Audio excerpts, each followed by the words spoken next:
After steaming all night across the Baltic Sea, we're landing in Riga. Riga, Latvia, is the capital of Latvia. It is home to 630,000 people, with about 1 million people in its metro area. Now, I never would have imagined going to Latvia in all my life. The first place we're headed is on a walking tour of Art Nouveau homes in one of its richer areas.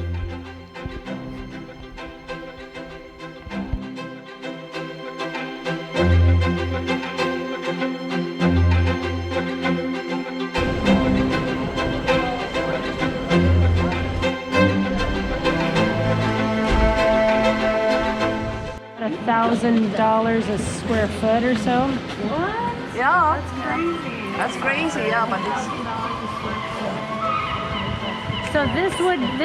This apartment is probably about 1,500 square feet.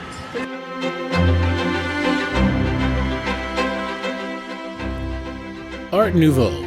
Over a third of all buildings in Riga are example of this unique school of design, which begs the question, why are there so many in the Latvian capital? The answer is quite simple. When Art Nouveau was at the height of its popularity, Riga just happened to be at the zenith of an unprecedented financial boom. This incredible wealth also coincided with an earlier lifting of a ban against erecting masonry buildings outside the city walls.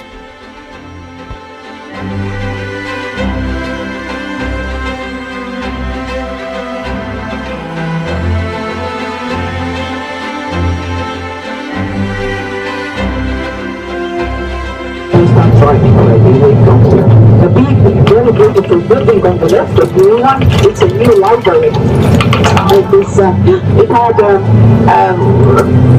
American architect, and it's called the Mountain of Wisdom, because in one of the Latvian folk stories there is a story how the Mountain of Wisdom fell into the river, and only when Latvia is free, this Mountain of Wisdom will come out from the river. And that's kind of a symbolic. Now Latvia is independent and the Mountain of Wisdom is here.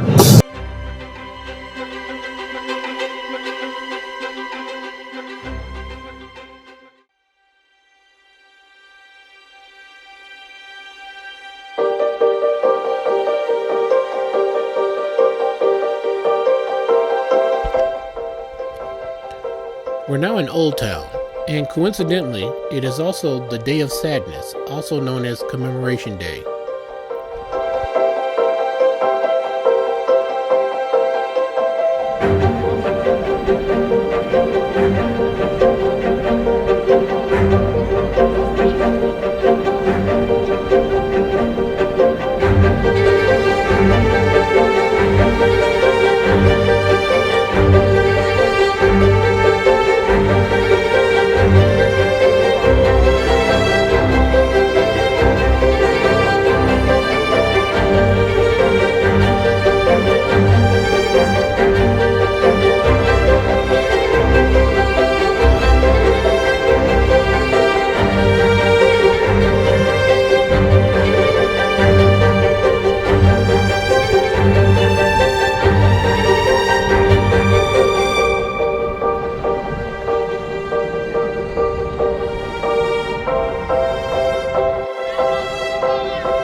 If you don't have a drone, head to St. Peter's Church.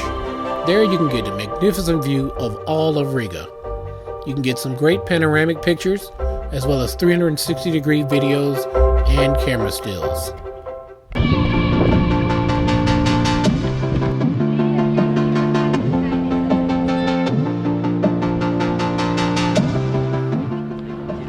Old Town Riga is full of shops, restaurants, and lots of entertainment venues, many of which come alive at night.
Lido Buffet, or Lido Buffet, is one of the most famous buffets throughout much of Northern Europe.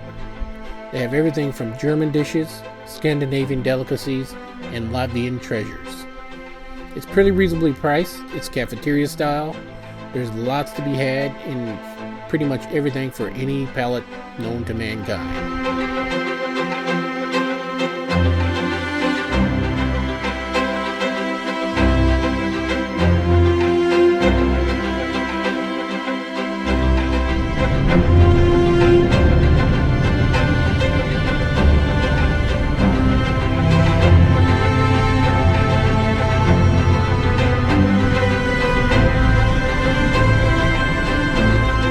Looking back, I had a great time in Riga, even though we only had a few hours there.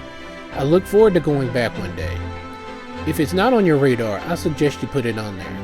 It's a great place if you're looking for a spot for your honeymoon, your anniversary, a date trip, or just a day trip from somewhere like Amsterdam or London or Helsinki. It's very reasonably priced, it's very clean, it's very modern, and it's one of Europe's best kept secrets.